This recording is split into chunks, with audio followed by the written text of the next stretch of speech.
Today we're going to be taking a look at my video game pickups for March 2024.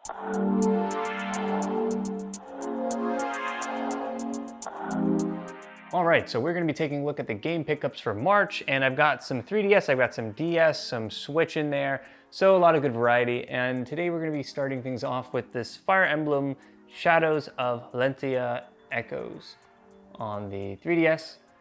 And this is the back over here, the insert, and then the game cartridge there. So I know there's like 4 or 5 different Fire Emblem games on the 3DS. I already have Awakening. I know that there's Conquests, there's Echoes, so there's several of them. And there's actually, there's a bundle that I think came out that had Echoes, Conquest, whatever the other Fire Emblem game is. But I've heard that the combat in this one is pretty great and the story and characters are also really solid. So I decided to pick this one up, add it to Awakening, which I already have in my 3DS collection already. Did a video on that if you want to check that out. I'll leave a link to that down below. But I'm very excited to actually take a look at Echoes. From what I hear, this is one of the better Fire Emblem games to have come out on the 3DS. And I'm very excited to have just picked this one up for pretty cheap actually. So looking forward to trying that one out. Next here is one of the best games, period, full stop. It is Bookworm. This is on the Nintendo DS. This is the front here. This is the back. It's glorious. That is the, that is the manual. And there is no game in here because I am playing it. And I actually found this for, I think like $10 or $15, maybe 10 bucks new, sealed at a swap meet. And when I saw this, I kind of like, I actually lost my mind a little bit. I haven't played this game since I was maybe 10, very, very young. Basically, it's from PopCap, so this is the studio that did, Plants vs. Zombies. This was the first game that I ever played from PopCap. But basically, you've got these tiles here on the back, and you have to try and spell out different words using these tiles. And obviously, the higher the score, the further along you progress in that level. And you can kind of play this game in like an endless mode, where you go from like levels 1 to 99. And it's really addictive, it's really fun. I just kind of love this game. Kind of went away from a lot of digital storefronts. There's some places that you can play this game online through non-traditional ways, but I'm really glad that I actually have a physical copy for this and I can just play it on my DS. It's super convenient. And it really is one of my favorite games. I used to play this all the time as a kid, so I just play a lot of this now even, and I just find myself getting sucked back in, and it really is fun. I highly recommend checking out Bookworm. Next, we're gonna go into the Switch pile here. This is a Samba de Amigo Party Central for Switch. You can see the back over here, and there is nothing in here because I was playing this one recently, so I will say that I'm a big fan of Samba de Amigo on the Wii, despite the motion controls being somewhat, not so great. They're a little intermittent, a little spotty, but I do enjoy the core song catalog that's present in the Wii version of Samba de Amigo. And I think for that particular reason, I don't love the Switch version, to be honest. I think that the song selections in this are not as memorable. They're not sort of like classic songs like I've seen and played hundreds of times in the Wii version. I mean, you have like, I think Carly Rae is in here, which is fine. I love Carly Rae, but like, how does that fit in with how does that fit in? Then you have, I think, you have like Gypsy Kings on the Wii version, which is like, those are like great songs. So it's just a weird mixture of songs for this one. And I don't really love how this game kind of leans into the movement-based controls where you have to like strike poses and move your arms around in certain patterns. I don't really love that aspect. You can turn stuff like that off in the settings. Not my favorite Samba de Amigo game. I still prefer the Wii one, to be honest. But this is still solid. This was like only 15 bucks, so I'm not too beat up about this one not living up to my expectations in terms of the songs. But I do like the customization. The online component is nice and welcomed. There's some DLC that you can download for additional songs, but a lot of it's like Sega-themed stuff that I'm not a big fan of. So overall, it's pretty solid, but I still prefer the Wii version, to be honest. Next here is a pretty recent pickup of mine. This is Dredge on the Switch. This is still sealed. I haven't had a chance to, check it out, play it yet, but I've heard nothing but great things. To be honest, the only reason I picked up the Switch version is because the PlayStation 5 version is out of stock everywhere I look. At least to get it new, I know I can get it used, but I wanted to get a physical copy for this one. I really love the art style, like the cover of the game, or the box art here is really nice. The game itself sounds pretty interesting. From what I understand, there's some like Lovecraft sort of elements to the game, or sort of like the creatures in terms, the creatures that you kind of come into contact with have like this Lovecraftian sort of touch to them. I like the core mechanic of kind of being on the shipping vessel, getting fish, bringing them back into your port or into town and selling those. It sounds like a pretty interesting title, so I am just happy to kind of have it in my physical games collection. So can't wait to crack this thing open and take a look at Dredge. But yeah, that's Dredge. Now we're gonna be moving into the PSP pile here. I've got 3 PSP games, all bangers. The first one here is Rock Band Unplugged for PSP. So this is the back here. You can see here that we've got some Nirvana, we've got Jackson 5, we've got The Police, there's some pretty good tracks.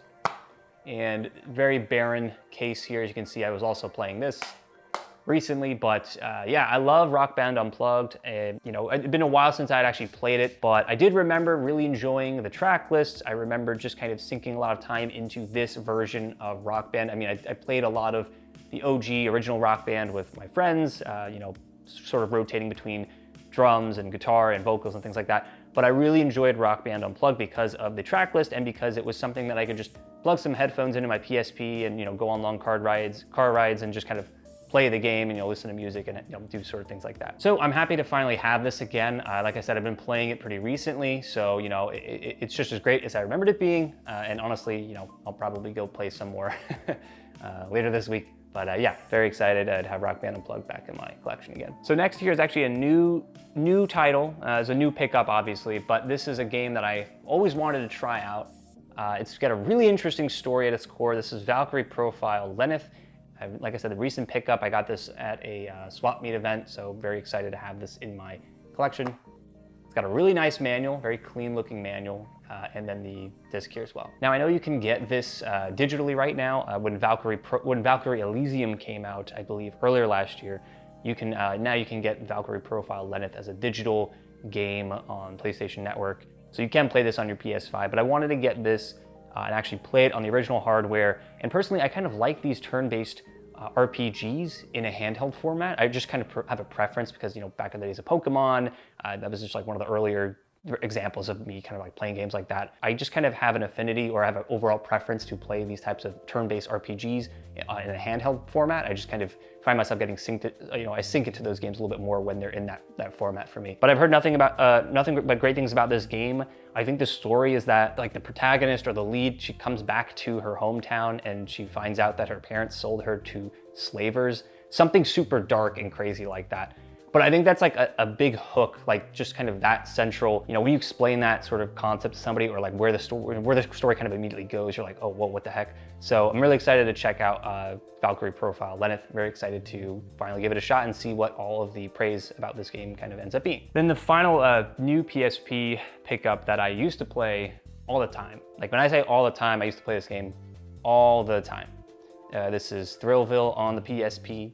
And as you can see here, that's the back there, the lovely manual, and then the UMD. Love these little UMD discs, so cute. So yeah, I used to play this game just like nonstop. I never put this thing down. I would be building coasters constantly, different variations, trying to do like a cool factor or like make people more sick on rides, make them less sick on rides. It really has like kind of that ability to kind of you can get sucked into it very easily, especially if you like to kind of build things, be creative with, designing sort of like, in this case, coasters and rides and things like that. I think you'll really find it easy to sink a lot of time into this game. This is on PlayStation Plus, I think Premium. So if you did want to check it out, you can run the emulated, I think it's the PS2 version. You can run the PS2 emulated version, I believe. It might be, it might be the PSP version. I don't think they have PS2 emulation, but either way, it might be the PSP version that's being emulated on PS Plus. So if you do want to check it out, it is on the PlayStation Plus service, and I would totally recommend it, especially if you're into things like Roller Coaster Tycoon. I forget I think it's like Coaster King, whatever the more recent roller coaster sim was from a couple years ago is very similar to that too. But I really enjoy Thrillville, and I've sunk hundreds of hours into it back on the PSP originally, so I'm very excited to have this again. Okay, so now we're moving to the final pile of PS5 stuff, new PS5 games, everybody's favorite. This one's pretty funny because this is Immortals of Aveum. This is free starting, I think, in a couple of days it'll be free for PlayStation Plus. It'll be free on PlayStation Plus. So I have a physical copy. I'm not upset about that. From what I hear, it's actually pretty solid. It's a pretty solid like FPS action game. So, I'm glad I have a physical copy of it. I will probably, crack this open and give it a shot, but just in case you're interested, it is going to be free very soon on PlayStation Plus, so maybe check it out then. But it seems pretty neat, and honestly, I've heard some good things about it. There's some journalists that I follow that really enjoy this game and kind of say, you know, kind of got a bad rap. It's not terrible. So yeah, I decided to pick it up. It was super cheap, and I'm very excited to give it a shot. So yeah, that's Immortals. Okay, next is a game that I'm very happy to have a physical copy for this because it no longer is in my PlayStation library. This is Stray. You can still play this game, I should say, on PlayStation digitally, but this was one of like the free, I think, PlayStation Plus Extra games when, you know, PlayStation Plus Extra was still one of the new things out there. So I don't have access to play this game digitally anymore, but you know, that's kind of what prompted me to pick up the physical copy because I just really like this game. I think it's impressive. You know, it was made by a small team. Annapurna published the game. I always think Annapurna, in terms of Annapurna Interactive, I think they always publish some really stellar stuff. And Stray is kind of a prime example of that. So yeah, I'm very excited to kind of have this again in my collection because I will be playing this game again. It is very fun. It's got a great art style, got a great atmosphere. I think it's a stellar game. I mean, look at one indie game of the year. It's pretty good, right? But yeah, I would check out Stray if you have any interest in cat games, but also really good indie games. So there you go. Okay, so last one here. This is a very recent pickup. This was on sale. I just got a PlayStation Portal, so I'm gonna try this game out on the Portal.